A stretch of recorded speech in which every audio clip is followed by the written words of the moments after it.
Crime se rend maintenant à Saint-Magne, en Gironde. Le 24 juillet 2014, Colette est retrouvée morte dans les décombres de sa maison calcinée. Découvrez cette affaire bouleversante pour Crime.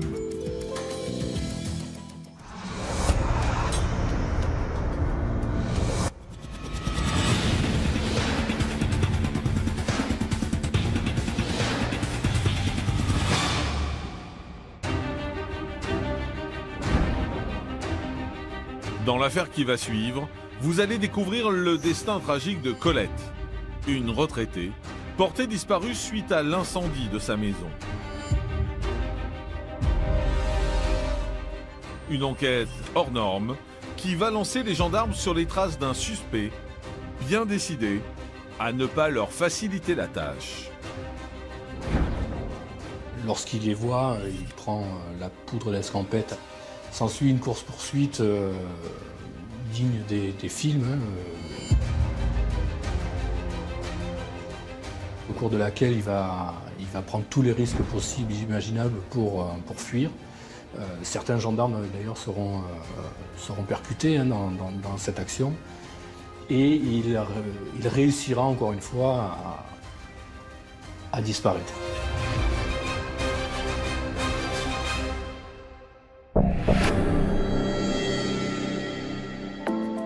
Vivre, il n'y a pas proprement parlé de difficultés particulières dans cette ville. Pourtant, le 24 juillet 2014, un événement dramatique va venir perturber la sérénité du village. Et tout commence par un fait plutôt inhabituel. Vers 21h, une automobiliste signale un feu de forêt sur la commune de Saint-Magne. Rapidement, les pompiers sont dépêchés sur place et se rendent compte qu'il ne s'agit pas d'un feu de forêt, mais de l'incendie d'une habitation. Pour les hommes du feu, il y a urgence. Quelqu'un pourrait bien être resté bloqué à l'intérieur de la maison.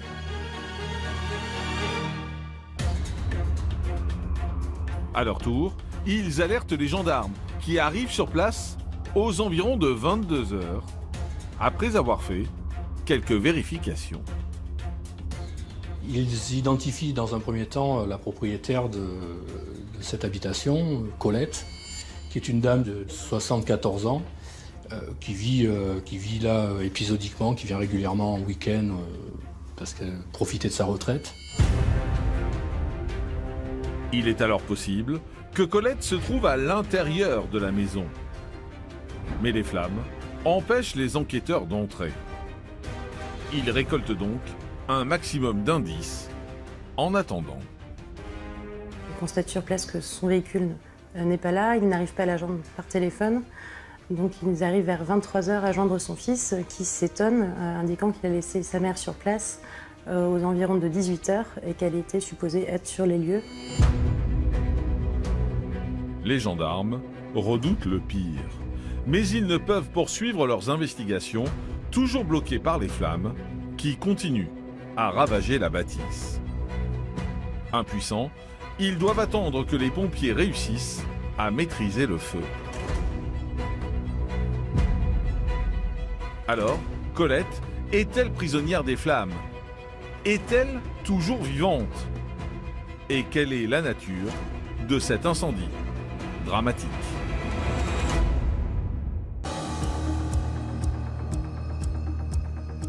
À Saint-Magne, le jour se lève et le feu est presque maîtrisé. Les enquêteurs font alors une découverte inquiétante à proximité de la maison.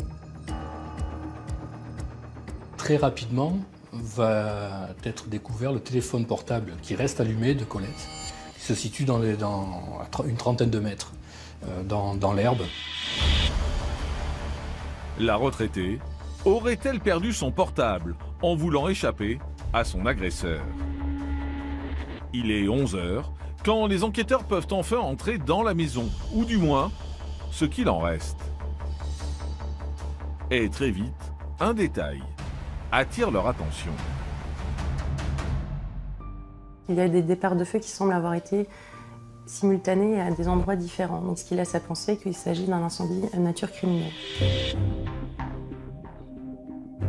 Les enquêteurs sont donc bien face à une scène de crime. Mais où se trouve Colette? C'est en pénétrant dans la cuisine qu'ils font face à l'horreur. Ils vont faire une macabre découverte puisqu'ils vont découvrir un corps, visiblement d'une femme. Un corps calciné qui est un peu caché sous une porte de frigo. Selon les enquêteurs, il ne fait aucun doute qu'il s'agit du corps de la retraitée. La victime est envoyée à l'Institut médico-légal pour y être autopsiée et identifiée. Colette, c'est une femme qui a mené une vie tout à fait banale, j'ai envie de dire, qui a été mariée, qui a eu donc ses enfants, qui a travaillé comme agent d'entretien, qui a pris sa retraite. En juillet, elle va apprendre de mauvaises nouvelles sur l'évolution.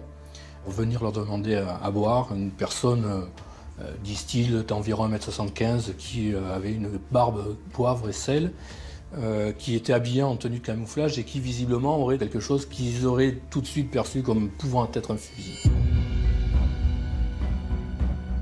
Des informations qui concordent avec celles que viennent de recevoir un autre service de gendarmerie à quelques kilomètres de là. Les gendarmes ont été dépêchés sur place et ils se sont rendus compte qu'au sein de la palombière, quelqu'un s'était introduit et avait dérobé certains éléments, notamment des cartouches de chasse, notamment un pantalon de treillis. Le chasseur affirme que sa cabane a été visitée le vendredi 25 juillet au matin, soit le lendemain du drame. Alors, qui est ce mystérieux vagabond? Y aurait-il un lien entre ces deux événements? Et que va révéler l'autopsie du corps de Colette?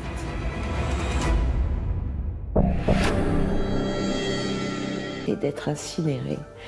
C'est un détail affreux, hein, parce que c'est effectivement le sort qui lui sera réservé. Le médecin légiste précise également que les balles provenaient d'un fusil de chasse. Pour les gendarmes, la présence du vagabond sur les routes près de Saint-Magne et le meurtre ne sont donc plus une coïncidence. Il faut donc mettre la main sur ce mystérieux suspect. Et justement, dans la soirée du 25 juillet, un nouveau témoignage leur parvient. Il s'agit du témoignage de Benjamin qui vient raconter qu'il connaît certains François qu'il aurait vu passer avec un véhicule correspondant ou pouvant correspondre à celui de Colette. Il indique également qu'il sait que François a souvent dans son véhicule des armes. Les gendarmes vont tout de suite s'intéresser à ce personnage qui va s'avérer être atypique, pour ne pas dire singulier. C'est un homme de 45-46 ans. C'est un chasseur. Il vit dans les bois. Il vit de chasse et de pêche, j'ai envie de dire. De manière... Sous l'effet des violences de son mari, ce qui est quand même pas une affaire très banale. Incapable de s'intégrer ou de se stabiliser dans un emploi du temps en particulier, François a ensuite enchaîné les petits boulots, puis les condamnations. Très rapidement apparaît un parcours pénal extrêmement lourd et qui est marqué de manière constante par le déni de l'intéressé sur toutes les condamnations qu'il a subies. Accusé du meurtre de l'un de ses compagnons de régiment en 1994, mais aussi des faits de corruption de mineurs, de violences aggravées ou encore de vol, François a toujours nié les faits qui lui étaient reprochés, se disant victime d'erreurs judiciaires. C'est quelqu'un qui a passé une grande partie de sa vie en détention. Il a été condamné une première fois pour meurtre dans le cadre de son service militaire et il a ensuite été condamné à plusieurs reprises pour des faits de détournement de mineurs, exhibition, ce genre de choses. Pour les gendarmes, l'homme est donc extrêmement dangereux et il ne se laissera sans doute pas arrêter facilement. Une information corroborée par un autre service de gendarmerie. François est en effet déjà recherché et impliqué dans un délit de fuite. Et le 18 juillet 2014, donc une grosse semaine avant les faits, il aurait percuté lors d'un contrôle des gendarmes. S'en est suivi une course-poursuite et il a réussi à leur échapper. Alors, où se trouve le fugitif? Les enquêteurs réussiront-ils à mettre fin à cette interminable cavale? Et surtout, François est-il le meurtrier de Colette?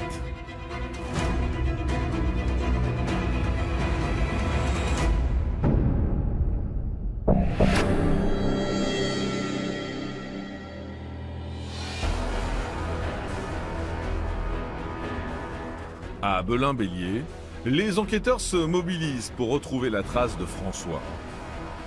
Avec l'appui de plusieurs autres brigades, ils mettent en place un vaste dispositif de surveillance. Et bientôt, leurs efforts sont récompensés.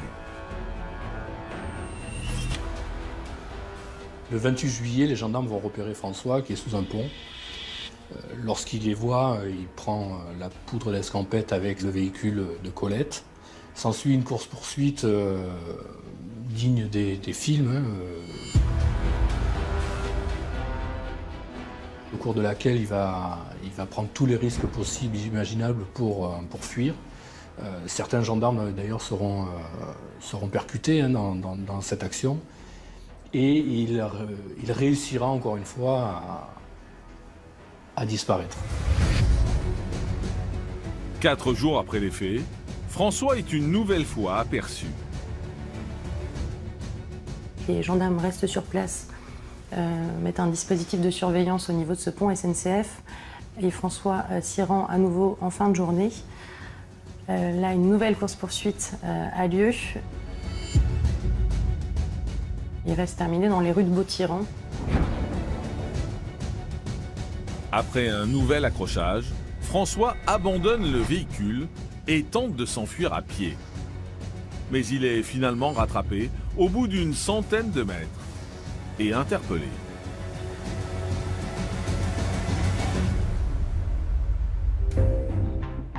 Les enquêteurs procèdent alors à la fouille du véhicule de Colette. On va retrouver des cartouches, on va retrouver un treillis, on va retrouver un couteau à la gueule. Des éléments qui concordent avec ceux déclarés volés, mais aucune trace du fameux fusil de chasse. Dès le soir même, François est placé en garde à vue. Il va nier totalement être d'une façon ou d'une autre responsable de la mort de Colette.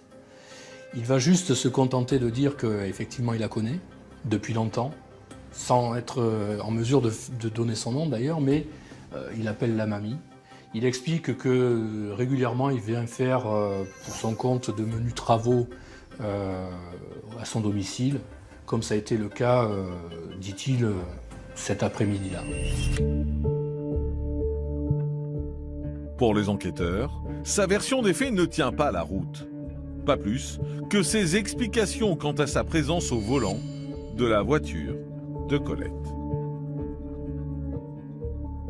Il dit qu'elle lui a très gentiment demandé de se charger, d'amener la voiture, la fameuse voiture au volant de laquelle il se trouve, cette voiture chez le garagiste, parce qu'il y a un problème de cardan, je crois. D'abord, est-ce que cette voiture, elle avait besoin de réparation? Non, on apprendra un peu plus tard. Et puis, le fils de Colette va être entendu en qualité de témoin et on va lui demander s'il connaît ce fameux François. Il ne l'a jamais vu. Dans les heures qui suivent, et malgré les dénégations du suspect, le parquet de Gironde décide d'ouvrir une information à l'encontre de François pour meurtre. L'homme de 41 ans est mis en examen et incarcéré. Alors, que s'est-il vraiment passé ce soir d'été 2014? Quel est le mobile du crime? Quant à François, finira-t-il par dire la vérité?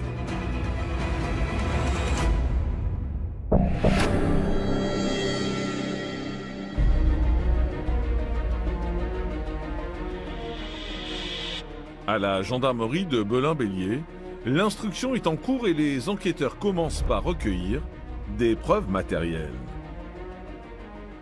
Les gendarmes prennent soin de couper les ongles de François, sous lesquels on va retrouver des résidus de produits inflammables que l'on va comparer avec le produit inflammable qui a été retrouvé dans la maison incendiée, et ces deux produits sont parfaitement... Si Colette n'a pas subi d'agression sexuelle, ce n'est pas le cas de toutes les victimes de François. Et d'après le psychiatre, ce profil est particulièrement alarmant. On a l'association d'une personnalité psychopathique et ce qu'on pourrait quasiment appeler des perversions sexuelles, et surtout, ce qui m'est apparu comme extrêmement inquiétant, l'association de la sexualité et de la violence. Donc moi j'ai conclu, lorsque j'ai eu à résumer mon examen, à un profil très proche effectivement des tueurs en série. Si l'analyse psychiatrique est indiscutable, certaines preuves matérielles manquent encore au dossier. Un premier élément qui a été évoqué, c'est l'absence de sang, donc absence de sang de la victime sur les vêtements de François. Autre élément, c'est l'ADN. Aucun ADN n'a été retrouvé qui permettrait finalement de le relier directement au meurtre de Colette. Et pour l'heure, les gendarmes n'ont toujours pas la preuve que le suspect a effectivement utilisé une arme le jour du drame. Si François avait véritablement, avec un fusil, tiré sur Colette, on aurait forcément des résidus de traces de tir sur ses mains, sur ses vêtements, sur sa barbe, sur ses cheveux. Or, les seuls résidus qu'on a pu trouver, ce sont des résidus sur le pantalon. Or, le pantalon qu'il portait, c'est un pantalon qu'il aurait dérobé quelques jours auparavant au sein d'une palombière. Palombière, c'est un lieu de chasse, donc forcément, tous les vêtements qu'on peut trouver dans une palombière vont avoir des résidus de traces de tir. Alors, François est-il le meurtrier de Colette? Quelle sera sa version face aux jurés? Finira-t-il enfin par dire la vérité?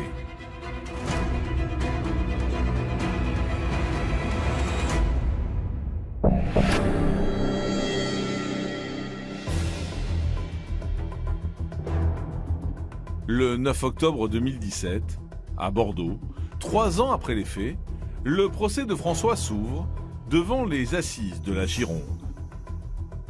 Pour les proches de la victime, cette audience est l'occasion de comprendre ce qui est vraiment arrivé à Colette.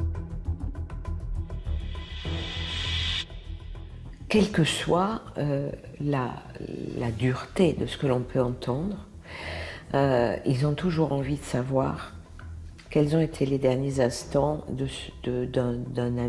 d'un proche qui leur a été enlevé avec autant de brutalité.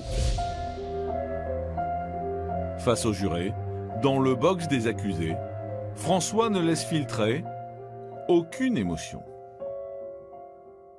C'est un homme dont on n'oublie pas le regard.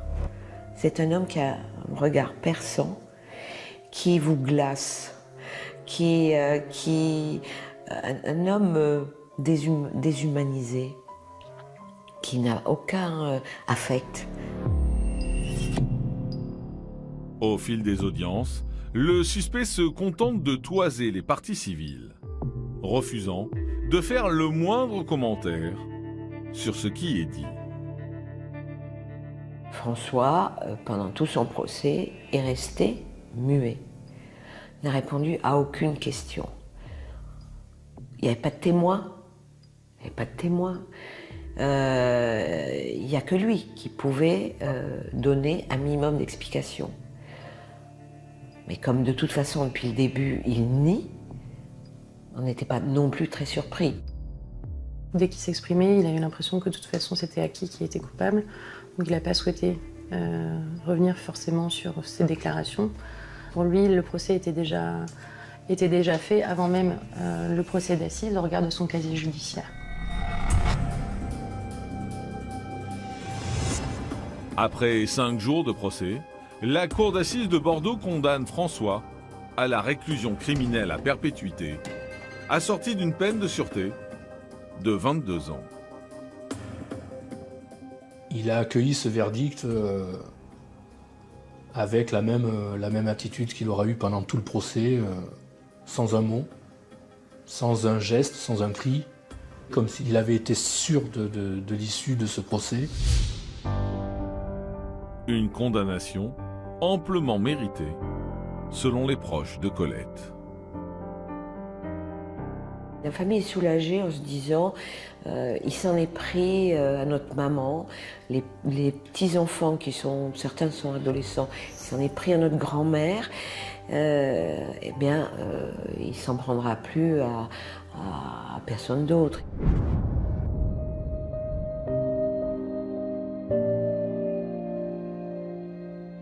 Aujourd'hui, le calme est revenu dans la région de Saint-Magne. Mais si les proches de Colette sont rassurés de savoir le meurtrier derrière les barreaux, il est difficile pour eux de faire leur deuil sans avoir eu certaines réponses. La difficulté de ce dossier, c'est que malgré le travail des enquêteurs, il existe et il existera toujours des zones d'ombre. On reproche à François d'avoir commis le pire. Pour autant, on n'est pas en mesure d'expliquer les raisons pour lesquelles il aurait pu commettre ce pire. Alors, est-ce qu'il est venu chez Colette? Est-ce qu'il a voulu lui voler sa voiture? Est-ce qu'elle s'en est rendue compte? Est-ce que... Tout ça, ce sont des questions auxquelles on n'aura jamais de réponse.